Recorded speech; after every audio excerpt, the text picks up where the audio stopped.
It is a quiet Tuesday morning in 2005. You are sitting in your office, barefoot, reading a 130-page prospectus for a mortgage-backed security. It is mind-numbing work. No one reads these. But then you see it. Page 42. The underlying loans are absolute garbage. FICO scores in the 500s. No income verification. The foundation of the U.S. housing market is built on sand. You realize, in an instant, it is all going to collapse. You manage a $500 million hedge fund. Your mandate is simple: find value where others do not. But you cannot just short a house. You have to short the bonds made of these toxic mortgages. There is just one problem. The financial instrument to do this does not exist. So you invent it. You call Wall Street banks and ask them to create credit default swaps on mortgage bonds. Essentially, you want to buy fire insurance on a house that everyone else thinks is completely fireproof. The bankers at Goldman Sachs literally laugh at you on the phone. They think you are throwing your clients' money away. But they take the trade. You commit $100 million in premiums. The rules of this new world are brutal. You have to pay out millions of dollars every single month just to keep the insurance active. If the housing market keeps rising, you bleed to death. If it falls, you make billions. You stare at the Bloomberg terminal. The first premium payment leaves your account. Minus $8 million. The stakes are instantly real. You are now betting against the most seemingly invincible asset class in American history. And you are doing it with other people's money. By early 2006, the housing market is booming. Prices are up 12% nationwide. And your fund is bleeding. Every month, the banks collect your premiums. Your cash reserves are draining by $10 million a month. Your investors are starting to notice. They call you, demanding explanations. They want to know why you are betting against the American dream. You try to explain the math. You point to historical returns, to Vanguard studies on reversion to the mean, to the sheer statistical impossibility of infinite housing appreciation. But they do not care about data.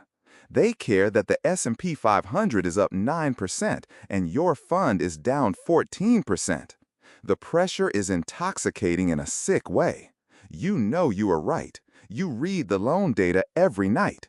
The adjustable rate mortgages are scheduled to reset next year. When those interest rates jump, the defaults will trigger. You just have to survive until then. But surviving costs money. You sell off your solid dividend-paying equities to fund the swap premiums. You trade fundamentally sound investments for a speculative derivative. You are breaking the cardinal rule of passive, long-term wealth building, all because you believe you have found the one fatal flaw in the system. It is late 2006. The warning signs finally arrive. Mortgage originations start dropping. Default rates in the lowest tranches creep up by 3%. The underlying loans are rotting, exactly as you predicted. But here is the twist. The bonds are not dropping in value. Your swaps are not paying out. The banks are marking the bonds at 100 cents on the dollar. You are staring at the screen, overriding every instinct you have. The math says you should be up 40%. The screen says you are down 18%. You realize the game is rigged. The rating agencies are refusing to downgrade the bonds because they are paid by the banks who create them. A rational investor would cut their losses. A passive indexer would never be in this position at all. But you are too deep.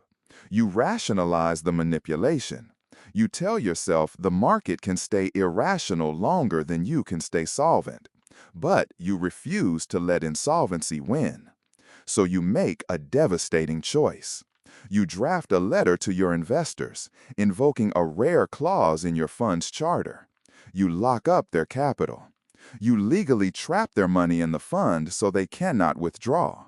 You cross the line from fiduciary to dictator. Mid-2007. You are operating at maximum exposure.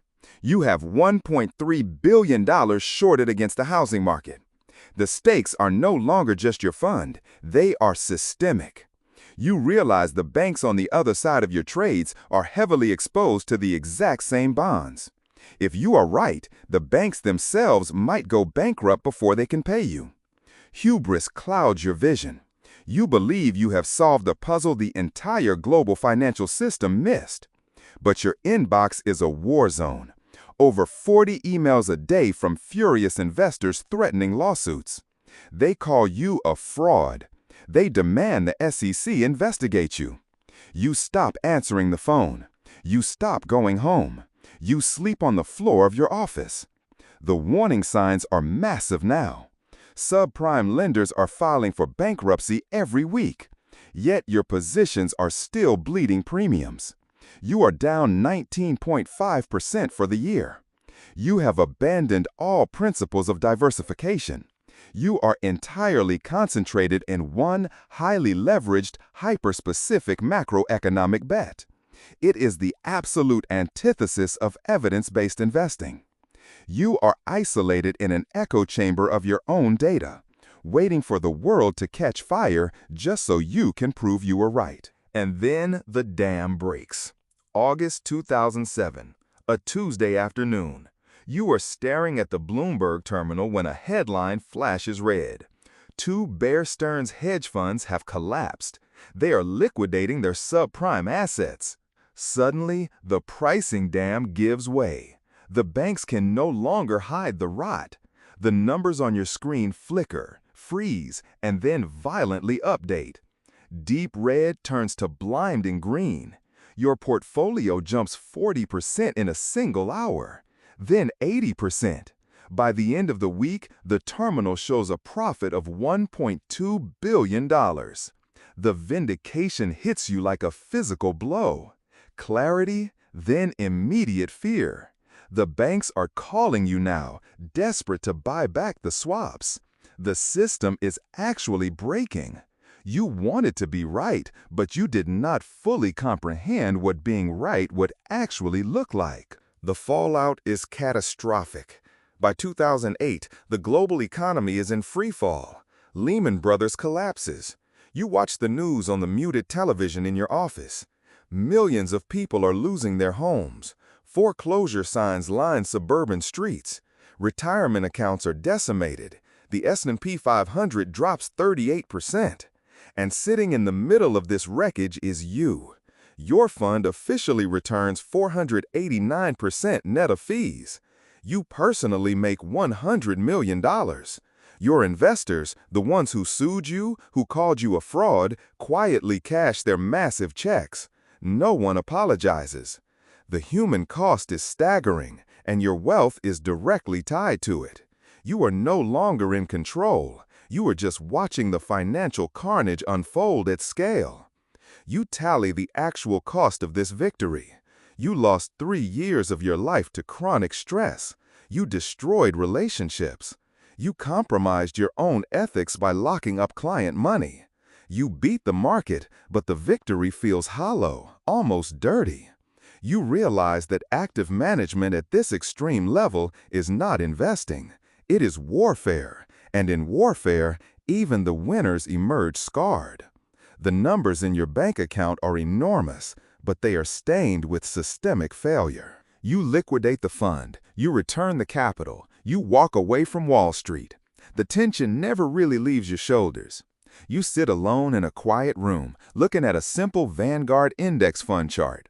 You realize the profound truth that 50 years of academic research has proven. Trying to outsmart the market is a fool's errand. You pulled off the greatest trade in history, and it nearly destroyed you. The emotional toll of active trading, of fighting the crowd, of timing the market, it is unsustainable. True wealth building is not about predicting the apocalypse. It is about buying the whole haystack, keeping fees low, and letting compound interest do the heavy lifting over decades. You survived the big short. But as you stare at the quiet, steady upward slope of the total stock market index, you know you will never short anything ever again.